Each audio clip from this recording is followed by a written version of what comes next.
So I'm reprising a talk that I gave in September at Carnegie Mellon University. There's an academic tradition called the last lecture. Hypothetically, if you knew you were going to die and you had one last lecture, what would you say to your students? Well, for me, there's an elephant in the room. And the elephant in the room is that for me, it wasn't hypothetical. I've been fighting pancreatic cancer. It has now come back after surgery, chemotherapy, and radiation. And the doctors tell me there's nothing more to do and I have months to live. These are my most recent CT scans. The pancreatic cancer has spread to my liver. There are approximately 12 tumors. I don't like this. I have 3 little kids. Let's be clear, this stinks. But I can't do anything about the fact that I'm going to die. I'm pursuing medical treatments, but I pretty much know how this movie's going to end.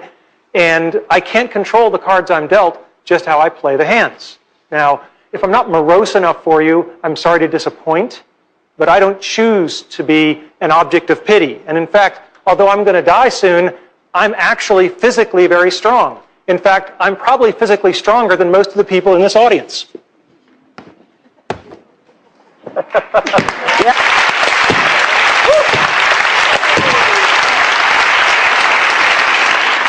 So, today's talk is not about death. It's about life and how to live. Specifically about childhood dreams and about how you can try to achieve them. My childhood dreams, your childhood dreams. As a child, I had an incredibly happy childhood. I went back and rated the photo album, and I couldn't find any places where I wasn't smiling.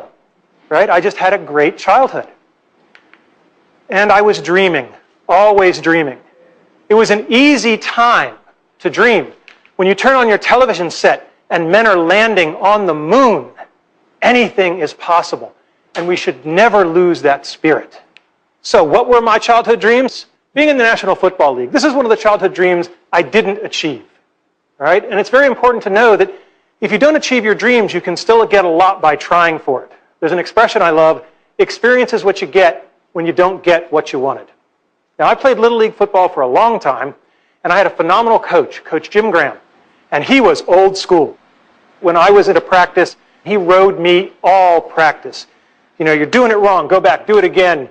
You're sloughing off, you owe me push-ups. Just for 2 hours, it was relentless. And after practice, one of the assistant coaches came up to me and he said, yeah, Coach Graham rode you pretty hard. And I said, yeah. And he said, that's a good thing, because it means he cares. When you're doing a bad job and nobody points it out to you, that's when they've given up on you. And that's something that's really stuck with me, is when somebody is going to ride you for 2 hours, they're doing that because they care to make you better. So, next dream, Walt Disney Imagineering. When I was 8, my family took the pilgrimage to Disneyland in California. And it was this incredible experience, the rides and the shows and the attractions and everything. And I said, gosh, I'd like to make stuff like that when I get older. So I graduated from college and I tried to become an Imagineer. These are the people who make the magic. And I got a lovely rejection letter. And then I tried again after graduate school. And I've kept all of these rejection letters over the years. They're very inspirational. But then the darndest thing happened. You know, I worked hard, and I became a junior faculty member, and I specialized in doing certain kinds of research. That's me. And I developed a skill that was valuable to Disney, and I got a chance to go there, and I was part of an Imagineering team, and we worked on something called Aladdin's Magic Carpet Ride. And it was incredibly cool. However, it took me over 15 years to do it, and lots of tries. And what I learned from that is that the brick walls that are in our way are there for a reason.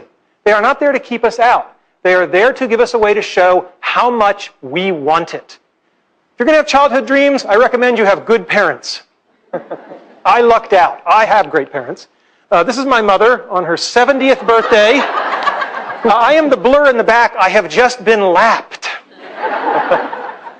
This is my father on his 80th birthday. There is this notion of have fun all the time. Have a sense of fun and wonder. That should never go away. All right? My dad, what an incredible guy. He fought in World War II. He was clearly part of the greatest generation. Sadly, my dad passed away a little over a year ago. And when my mother was going through his things, that was when she discovered that in World War II, he was awarded the Bronze Star for Valor. In 50 years of marriage, it had just never come up. There's a real lesson in humility that I can learn from my father there. Now, my mother. Mothers are people who love you even when you pull their hair. And this was the kind of relationship I had with my mother. And my mother, speaking of humility, was always there to keep me in check. When I was going through graduate school and I was taking really hard examinations, I was home pretty much complaining and whining about how hard these PhD tests were. And she just patted my arm and she said, "We know how you feel. Just remember that when your father was your age, he was fighting the Germans in World War II." And then the day came when I got my PhD, and I was so proud, and my mother introduced me to everyone as, "This is my son. He's a doctor, but not the kind that helps people." Probably the most wonderful thing my parents did was they let me paint my bedroom. I said one day, "I want to paint stuff on the walls," and they said, "Okay." So I had a rocket ship, and we lived in a ranch, so I wanted an elevator. I wasn't sure where it would go. And yeah, you can tell the nerds early, so that's the quadratic equation. But the great thing is that they let me do it. And they felt that letting me express my creativity was more important than the pristine nature of the walls. And I was really blessed to have parents who saw it that way. My parents taught me about the importance of people versus things. So when I got older and I bought my first car and I was so excited, I had this shiny new convertible. This is my niece and nephew, Christopher and Laura. And every month I'd take them for a weekend, so my sister and her husband would get a little break, and we'd go off on adventures. And I'd just shown up with my new car, and my sister's explaining to Chris and Laura, "Now it's Uncle Randy's new car, you can't get it dirty, da-da-da-da-da." And they're just cracking up laughing, because over her shoulder, I'm casually opening a can of soda and just emptying it on the back seat. And they come running over, my sister says, "What are you doing?" And I said, "It's a thing. It's just a thing." And I'm really glad I did that, because at the end of the weekend, as I was driving them home, little Chris, who was about 8 at the time, had the flu, and he threw up all over the back seat of my car. And I don't care how much value you get out of owning a nice, shiny, pristine thing. It's not as good as I felt knowing that I made an 8-year-old boy not feel guilty just because he'd had the flu. Next thing, you better decide early on if you're a Tigger or an Eeyore. Tiggers are energetic, they're optimistic, they're curious, they're enthusiastic, and they have fun. And never, ever underestimate the importance of having fun. I am dying soon, and I am choosing to have fun today, tomorrow, and every other day I have left. If you want to achieve your dreams, you better work and play well with others, and that means you better live with integrity. Simple advice that you'll find hard to follow, just tell the truth.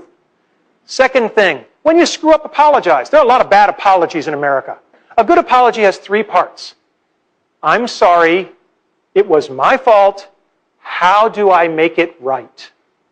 Most people skip that 3rd part. That's how you can tell sincerity. The last thing is that we all have people that we don't like, that have done things we don't like, and what I have found is no one is pure evil. If you wait long enough, they will show you their good side. You can't make them do it in a hurry, but you can be patient. Show gratitude. When I got tenure as a young faculty member, there were about 15 young kids who'd been working in my research lab. I took them all down to Disney World for a week on my nickel. And one of my colleagues said, "This must have cost you an arm and a leg. How could you do it?" And I said, "These kids just worked day and night for years so that I could get the best job in the world for life. How could I not do it?" I mean, gratitude is a very simple thing, and it's a very powerful thing. And lastly, I don't think complaining and whining really solves the problem. This is Jackie Robinson, first black major leaguer, had it in his contract not to complain if people spit on him. All right? Now, I don't care if you're Jackie Robinson or if you're a guy like me who's only got a couple of months to live.